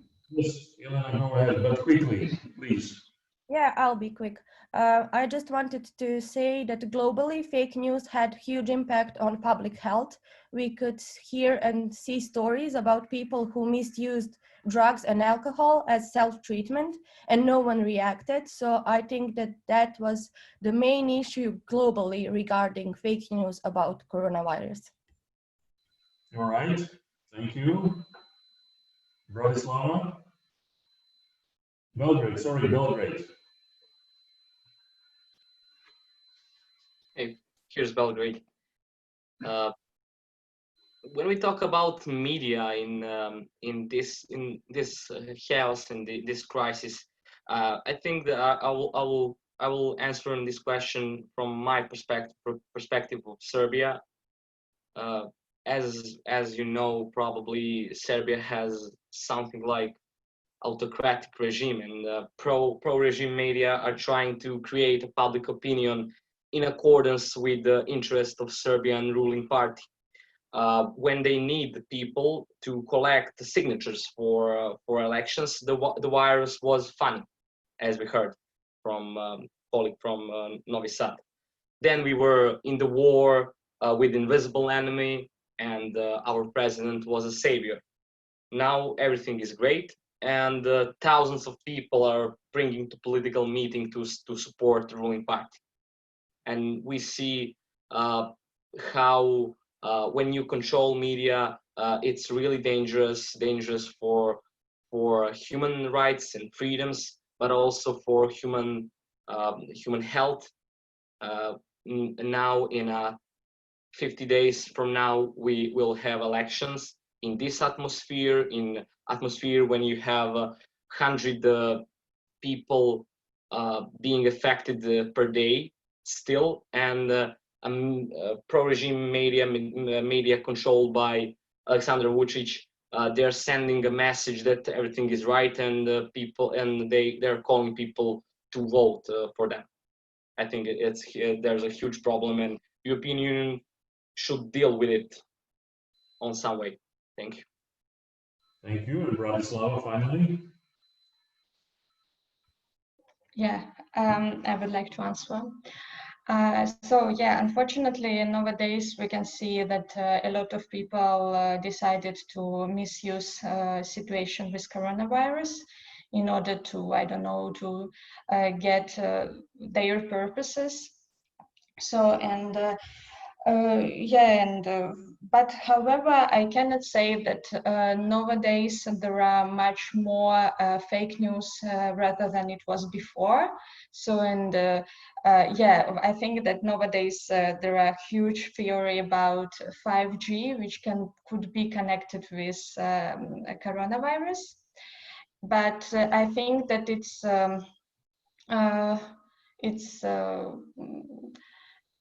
on the people which media you will read.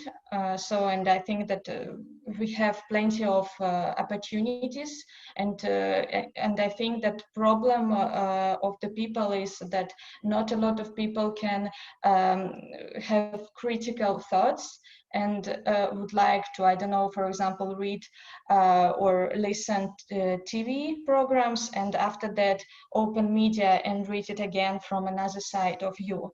So, and I think that that's a problem of spreading of different information from unrelated sources, which could be a huge danger for society, because nowadays it's so hard to understand where is true or where is false. So, and yeah, and I think that the core is the lacking of information and the lacking of critical thoughts of people. Thank you. Thank you very much. Now I'd like to give the floor to Anja Petkovic, who wanted to ask a question to all the teams. Okay, thank you, Milan. Considering that Podgorica already took part of my question, I will just add to there. What do you think, what is the public opinion's perception on China after the COVID-19 crisis? Just answer briefly, do you think it's going to be positive, negative, or stay the same as before? Wonderful. May I answer that? Go ahead. Okay, so regarding the China, I think that pandemic isn't the only issue with the China. It's also its government and the oppression of ordinary people they have in their country. As we know, China is a communist country, and they are trying to monitor and surveillance all of their citizens and try to put them in a brackets like good, bad, and I don't know, worse people. So this is a kind of a dictatorship, if I may add. So that in its own is a bad situation in China, and this doesn't help it. I'd like to answer the question on behalf of Team Podgorica. My name is Alexandra Simoni again. I'd like to say that there's definitely something different about this whole situation, because there's a new element to the whole impact of China. China before mostly and right now is making her influence through the economic sphere. We all know through direct investments with the whole investing even in Montenegro and the whole region, but there's a new element because it came out of this situation first as like a culprit, because it was where the virus originated, and then there was the whole accusation from Mr. President Trump. But then it came out a little brighter with its own influence to get out of the whole situation as someone who helped.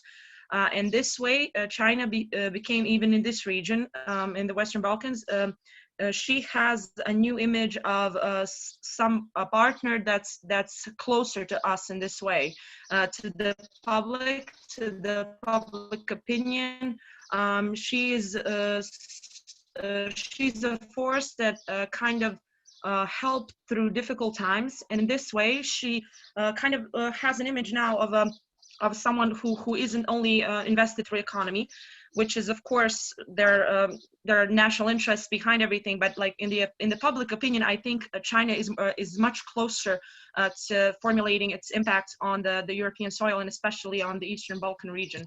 So I think the approach and the influence will definitely be a little different, but I don't think the whole goal which is behind the politics to China is developing is not much different. There's just the approach is different, and her image is going to be different in the future, here in this region at least. Thank you. Thank you. We also want to add something. Well, we also think that the relation and the perception of China in Serbia will be more positive than now, but also today is also a relation and perception of China is very good in Serbian media and also population in Serbia think all the best to China.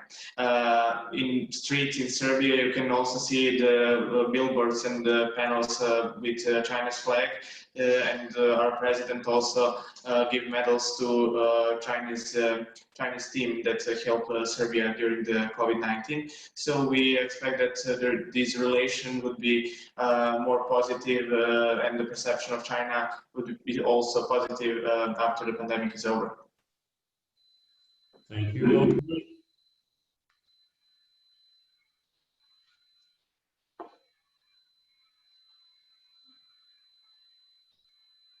Novi Sad, Bratislava. Yes, I can answer it. So in my opinion, actually, there are two sides on this as well as everywhere, because we have a conspiracy media versus classical media, which is actually China is a hero in a conspiracy media, even though they're not writing the truth.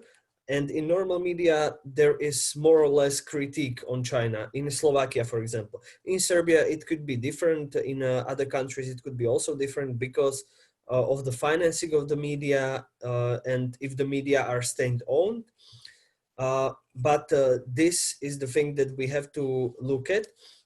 Other thing is that China, the virus originated in China, but we had also a Spanish flu in the 19th century. It was in the 20th century, and nobody is actually blaming Spain for it, even though it's more than 100 years later. I understand it, but this is not the first case which originated in China, because in the 60s there was so-called Hong Kong fever, and in 50s there was so-called Asian fever or something like that, which originated in China as well. So this is not the first case of the pandemic which is going from the China. So I think China will keep the image of the country where the people are eating everything and where you can get seriously ill by eating anything. Other things is that China, the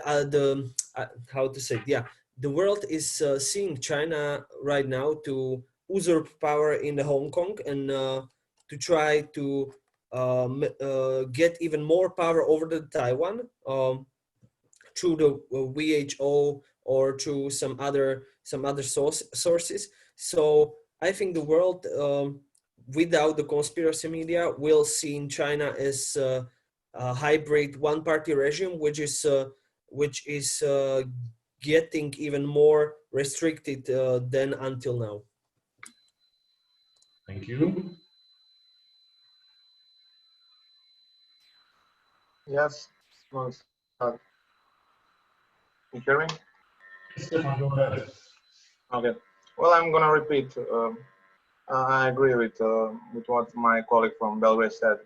If you speak about Serbia, because of already said, traditional most popular media presenting China as a savior of Serbia and favoring China, with exceptions of NATO. That being said, we think that we are pretty positive that a presentation of China and attitudes of Serbian citizens toward China will be more positive. And even now, it is on a good level. That being said, if you speak about whole world, I can't say unified answer for whole country, but I think in Western media, Western country, because of the Western media, like for example, USA and Trump quote about Ask China and that type of media presentation, presentation of China will get worse in the eyes of the people, on the citizen in those countries. So it all depends of the country and depends. The core topic depends of media presentation of COVID problem. Like that we see now that media is crucial. Media has crucial role in favoring one or the another and presenting things and then helping making attitudes of their citizens. So it would be all for that. Thanks, Banska Bystrica, Chisinau.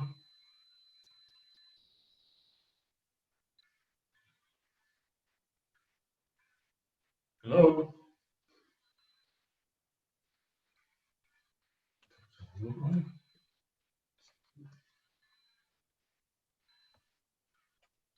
Anybody from Banska Bystrica? Anybody from Chisinau who wants to take the floor on answering the question? Yes, I may answer from Banska Bystrica. Could you please repeat the question once again? Anja, I'm there. Yes. Okay, so the question was, what do you think about the public opinion on China? Is it going, after the COVID-19, is it going to be more positive, negative, or pretty much stay the same? Well, I believe in Slovakia it will be more positive given the fact that, as it has already been said, China has distributed face masks and other equipment to these countries. But the ironical thing is that the virus came out of China, and China not giving sufficient information at the start of the pandemic has given us this global pandemic. So the public opinion on China will be much better than opinion on the European Union, for example, in Slovakia, which is ironic, I believe.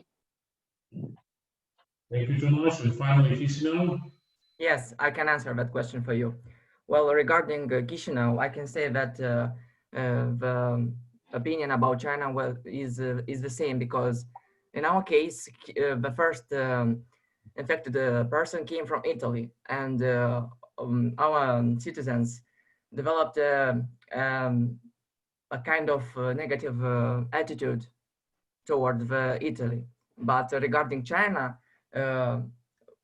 from what I know, they helped us with materials during the pandemic, and had some meetings with our Prime Minister in order to develop the following plan and cooperate to sustain the hospitals in our city.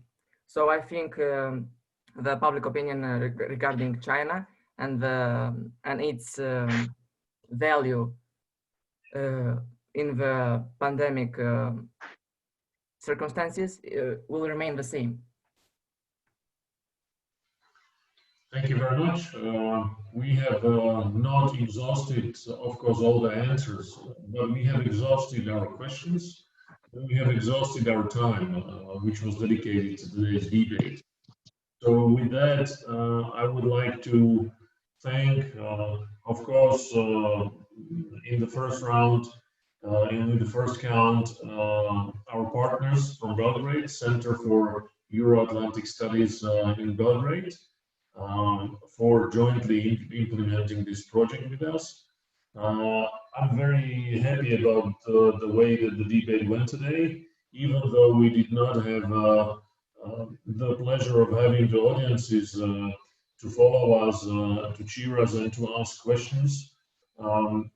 I was very much intrigued by your answers, so I thank you very much for your preparation, and of course I thank your university coordinators for their coaching of you.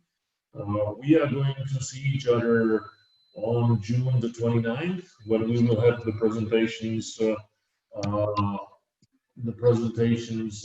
the European Parliament. And I'll be looking forward to seeing you at that time. With that, for the recommendations, there is no need to write much. What the members of the Parliament are interested more is not how much you write, but what you suggest. And of course, then they'll be discussing it with you. There will be a brief presentation by each team.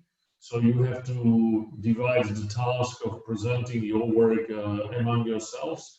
and then there will be a debate between you and the members of the European Parliament. So I'm very much looking forward to that. I'd like to thank you all for your participation today. I think that you all deserve a round of applause.